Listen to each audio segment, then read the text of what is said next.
Newly retired Contra Costa County cold case investigator who worked on the Golden State Killer case for the last 24 years, 10 years of that exclusively on this case. Paul, tell me what this means to you, this apprehension.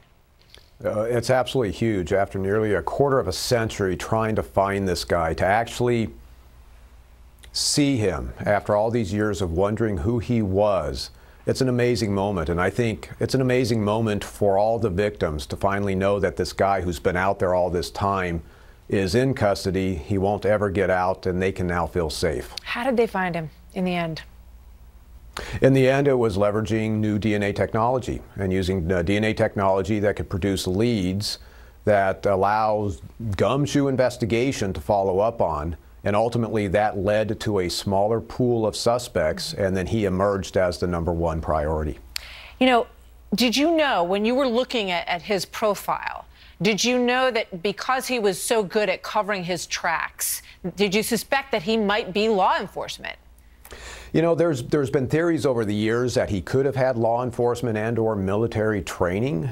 You know, from my assessment, I always saw him as a sophisticated and intelligent offender, but I didn't necessarily think that it meant that he had to be law enforcement.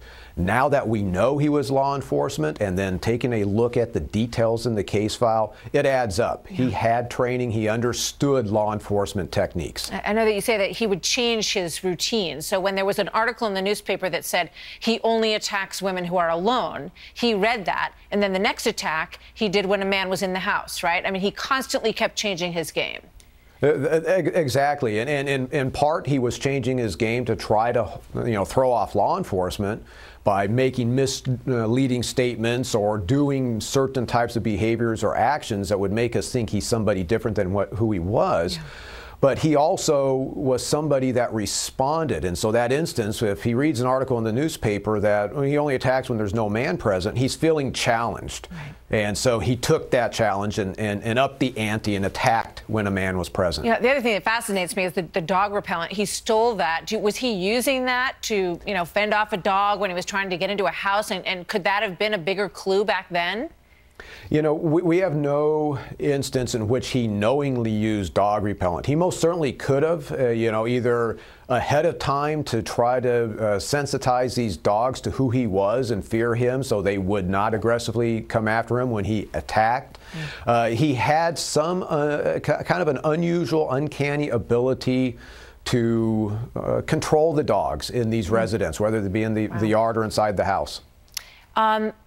Two last things. When you look at potentially the motive, why you think that he was doing this, and also, were you told anything about what his reaction was when the police closed in on him yesterday or last night? Well, in terms of his reaction, he was taken into custody very rapidly. He was stunned, and he most certainly understood the gravity of being in custody, and I directly observed that. The motive of why he was doing these crimes, these horrific crimes, it is unknown at this point in time. There's a lot we don't know about him right now, and there's a lot more investigation into him, his background, and where he was during the various attacks through Northern California down to Southern California. I mean, it's amazing. He called one of his victims 20-something years later on the phone. I mean, he obviously is a twisted individual, which is apparent from all of this. But congratulations to you, Paul, and everybody else who worked this case. This is a huge finding here tonight, and we thank you very much for talking with us. Good to see you, sir. Keep us posted. Good to see you. All right, you too. Paul Holes, thanks for being here. So coming up, remember these socks that President George H.W. Bush wore at his wife Barbara's funeral?